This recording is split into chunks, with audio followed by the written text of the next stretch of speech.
Peter Ouspensky.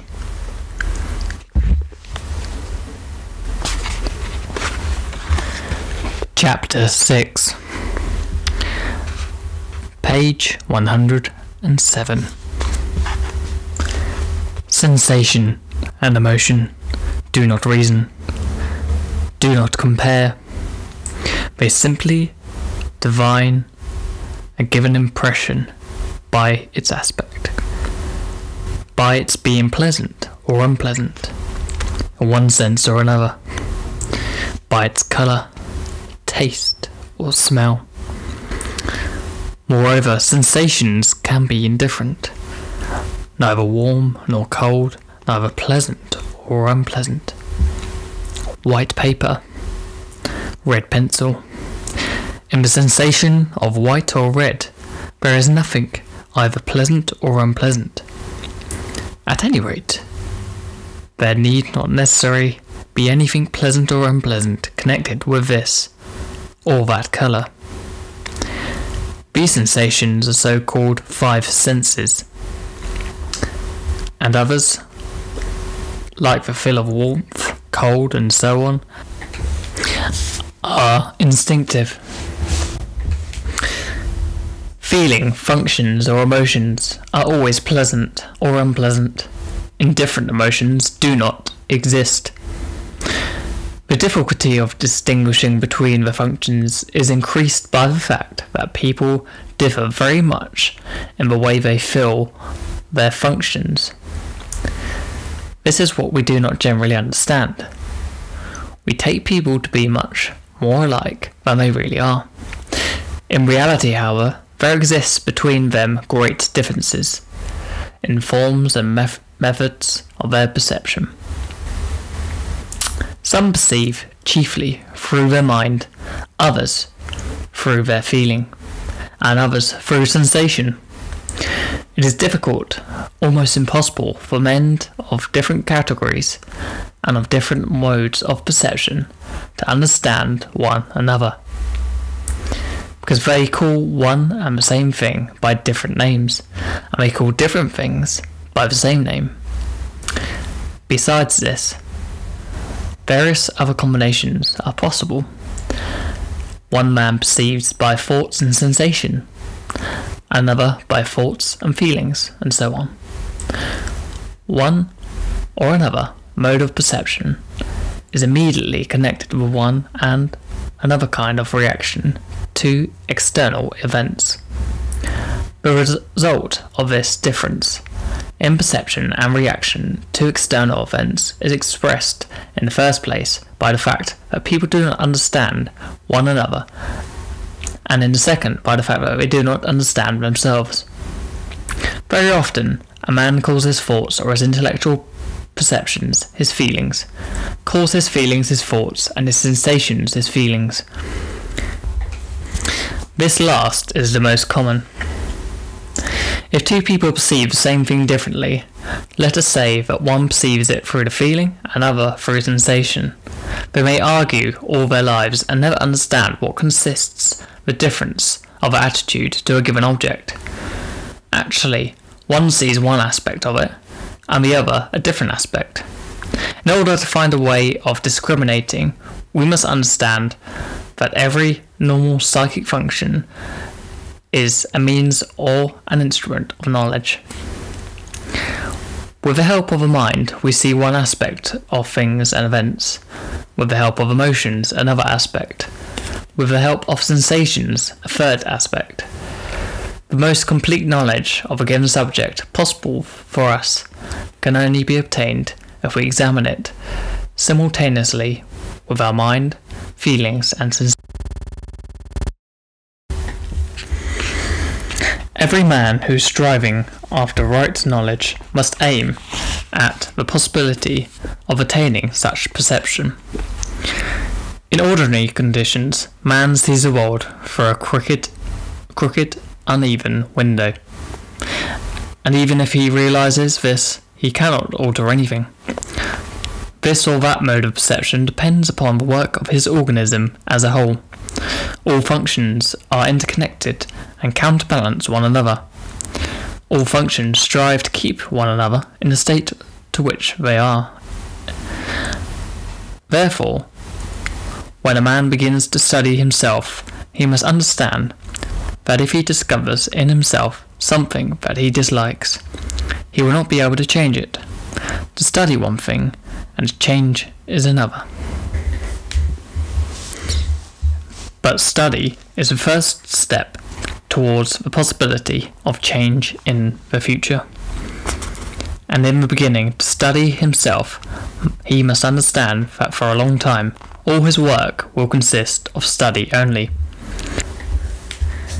Change under ordinary conditions is impossible, because in wanting to change something, a man wants to change this one thing only. But everything in the machine is interconnected, and every function is inevitably counterbalanced by some other function or by a whole series of other functions. Although we are not aware of this interconnection of the various functions within ourselves, the machine is balanced in all its details at every moment of its activity. If a man observes in himself something that he dislikes and begins making efforts to alter it, he may succeed in obtaining a certain result. But together with this result, he will inevitably obtain another result, which he did not in the least expect or desire, which he could not have suspected. But striving to destroy and alienate everything that he dislikes, by making efforts to this end, he upsets the balance of the machine. The machine strives to re-establish the balance and re-establishes it by creating a new function, which the man could not have foreseen. For instance, a man may observe that he is very absent-minded, but he forgets everything, loses everything, and so on. He begins to struggle with this habit, and if he is sufficiently methodical and determined, he succeeds, after a time, in attaining the desired result. He ceases to forget and to lose things. This he notices, but there is something else he does not notice, what other people notice, namely, that he has grown irritable, pedantic, fault-finding, disagreeable. Irritability has appeared as a result of his having lost his absent-mindedness. Why? It is impossible to say. Only detailed analysis of a particular man's mental qualities can show why the loss of one's quality has caused the appearance of another. This does not mean that loss of absent-mindedness must necessarily give rise to the inherent irritability. It is just as easy for some other characteristic to appear that has no relation to absent-mindedness at all. For instance, stinginess or envy or something else.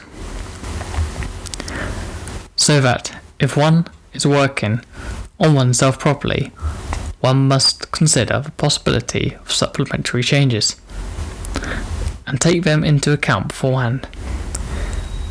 Only in this way is it possible to avoid undesirable changes or appearances of qualities which are utterly opposed to the aim and the direction of a work. But in the general plan of a work and functions of a human machine, there are certain points in which a change may be brought about without giving rise to any supplementary results. It is necessary to know what these points are, and it is necessary to know how to approach them. For if one does not begin with them, one will either get no result at all, or wrong and undesirable result.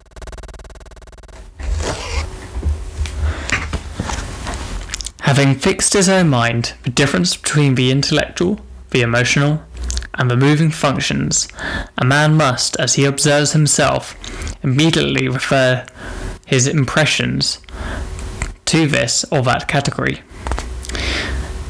And at first, he must make a mental note of only such observations as regards which he has no doubt whatever, that is, those where he sees at once to what the category they belong to.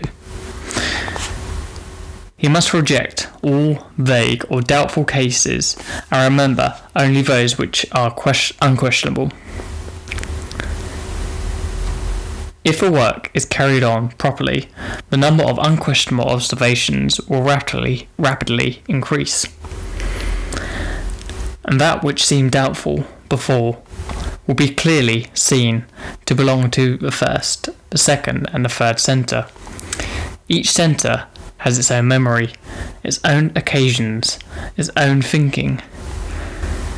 As a matter of fact, each centre consists of three parts: the thinking, the emotional, and the moving. But we know very little about this side of our nature. In each centre we know only one part.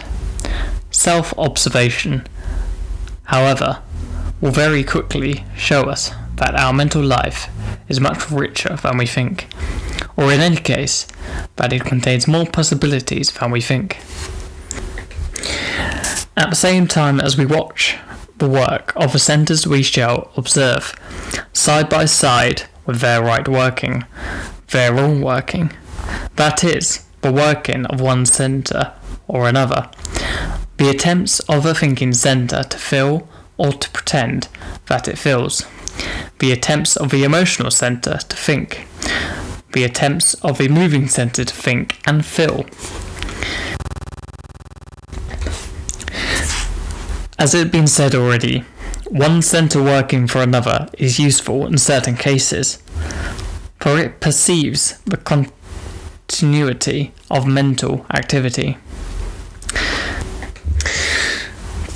But in becoming habitual, it becomes, at the same time, harmful, since it begins to interface with the right working by enabling each centre to shirk its own direct duties, to do not what it ought to be doing, but what it likes best at the moment. In an all-healthy man, each centre does its own work, that is, the work for which it is specially destined and which it can best perform. There are situations in life which our thinking centre alone can deal with and can find a way out of.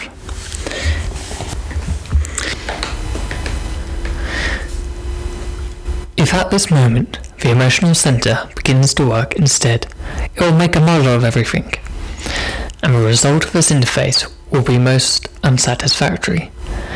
In an unbalanced kind of man, the substitution for one centre for another goes on almost continuity, and this precisely what being unbalanced or neurotic means. Each centre strives, as it were, to pass its work on to another, and at the same time, it strives to do the work of another centre, for which it is not fitted. The emotional character working for the thinking centre brings unnecessary nervousness, feverishness, and hurry in situations where, on contradictory claim, judgment and deliberation are essential. The thinking centre working for the emotional centre brings deliberations into situations which require quick decisions and makes the man incapable of distinguishing the particularities and the fine points of the position. Thought is too slow. It works out a certain plan of action and continues to follow that, even though the circumstances have changed and quite different course of action is necessary. Besides, in some cases, the indifference of the thinking centre gives rise to entirely wrong reactions, because the thinking centre is simply incapable of understanding the shades and distinctions of many events. Events that are quite different from a moving centre and for the emotional centre appear to be alike to it. Its decisions are much too general and do not correspond to the decisions which the emotional character would have made. This becomes perfectly clear if we imagine the interface of thought, that is, of the theoretical mind, in the domain of feeling or of sensation, or of movement. In all three cases, the interface of the mind leads to wholly undesirable results. The mind cannot understand shades of feeling. We shall see this clearly if we imagine one man reasoning about the emotions of another. He is not feeling anything himself, so the feelings of another do not exist for him. A full man does not understand a hungry one, and for another, they have very definitive existence. And the decisions of the first, that is, of the mind, can never satisfy him. In exactly the same way, the mind cannot appreciate sensations. For it, they are dead, nor it is capable of controlling movement. Instances of this kind are the easiest to find. Whatever work a man may be doing, it is enough for him to try and find to do each action deliberately with his mind. Following every movement, he will see what the quality of his work will change immediately. If he is typing, his fingers controlling this moving centre find the necessary letters for themselves, but if he tries to ask himself, therefore, every letter, where is K, where is the comma, how is this word spelled,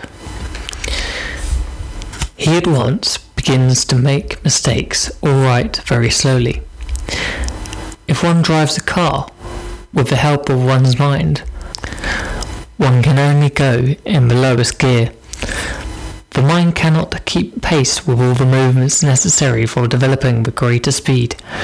To drive at full speed, especially in the streets of a large town, while steering with the help of one's mind, is absolutely impossible for an ordinary man.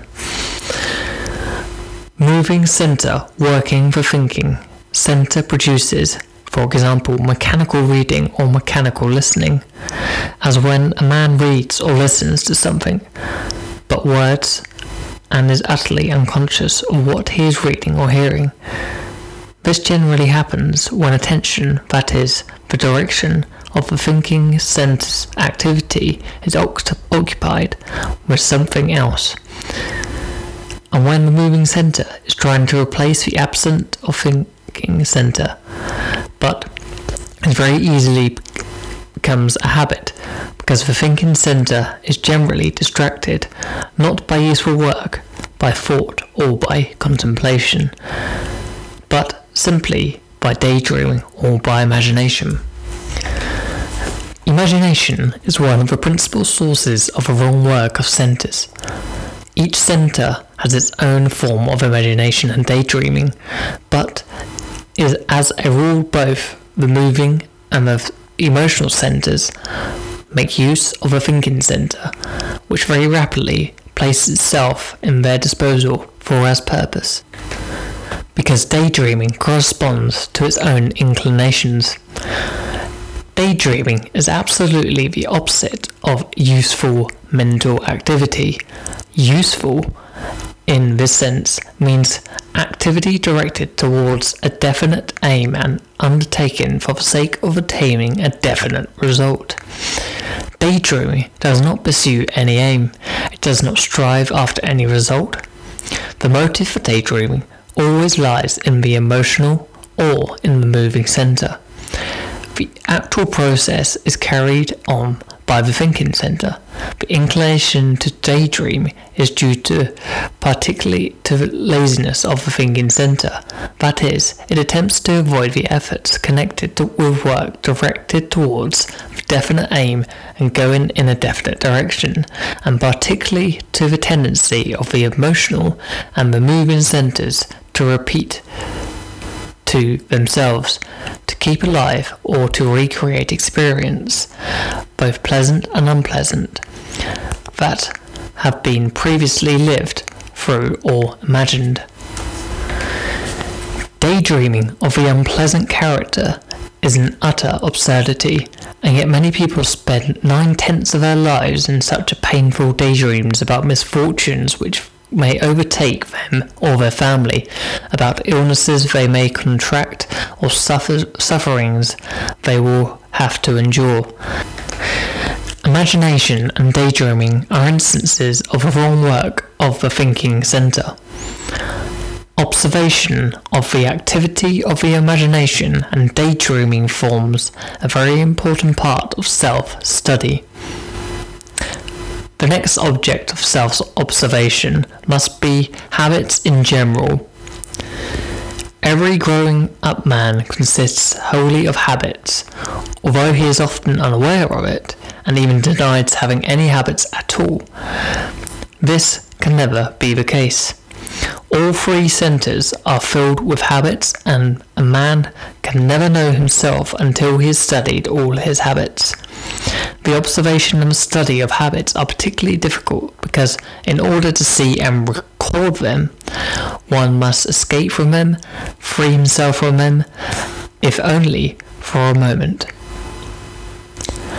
So long as a man is governed by a particular habit, he does not observe it, but in the very first aspect, however feeble, to struggle against it, he feels it and notices it.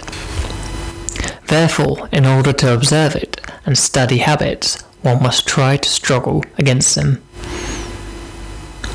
This opens up a practical method of self-observation. It has been said before that man cannot change anything in himself, but he is only observe and record. This is true. But it is also true that man cannot observe and record anything if he does not try and struggle within himself, that is, with his habits. This struggle cannot yield direct results, that is to say, it cannot lead to any change, especially to permanent or lasting change. But it shows what is there. Without a struggle, a man cannot see what he consists of. The struggle of small habits is very difficult and boring, but without it, self-observation is impossible. Even at a first attempt to study the elementary activity of the moving center, a man comes up against habits. For instance, a man may want to study his movements, may want to observe how he walks, but he will never succeed in doing so for more than a moment if he continues to walk in the usual way. But if he understands that in his usual way of walking consists of a number of habits, for instance, of taking steps of a certain length, walking at a certain speed, and so on, and he tries to alter them, that is, to walk faster or slower or take bigger or smaller steps, he will be able to observe himself and study his own movements as he walks. If a man wants to observe himself when he is writing, he must take note of how he holds the pen and tries to hold it in a different way from usual. Observation will then become possible. In order to observe himself, a man must try to walk not in his habitual way. He must sit in unaccustomed attitudes. He must stand when he is accustomed to it, and he must sit as accustomed to stand. And he must make with his left hand the movements he is accustomed to make with his right hand, and vice versa. All this will enable him to observe himself and study the habits and associations of the moving center. In the sphere of emotions, It is very useful to try and to struggle with the habit of giving immediate impression to all one's unpleasant emotions. Many people find it very difficult to refrain from expressing their feelings about bad weather, but it's still more difficult for people not to express unpleasant emotions when they feel that something or someone is violating what they may conceive to be order or justice. Besides being a very good method for observation, the struggle against expressing unpleasant emotions has at the same time another significance. It is one of the few directions in which a man can change himself or his habits without creating another undesirable habits. Therefore, self-observation and self-study must from the first be accompanied by struggle against the expression of unpleasant emotions. If he carries out all these rules while he observes himself, a man will record a whole series of very important aspects of his being. To begin with, he will record with unmistakable clearness the fact that his actions, thoughts, feelings, and words are a result of an external influences, that nothing comes from himself. He will understand and see that he is, in fact, an automotion acting under the influences of external stimuli. He will feel his complete mechanicalness. Everything happens. He cannot do anything. He is a machine controlled by accidental shocks from outside. Each shock causes surface one of his eyes. A new shock, and that eye disappears, and a different one takes place. Another small change in the environment, and again there is a new eye. A man will begin to understand that he has no control of himself whatever, that he does not know what he may say or do the next moment.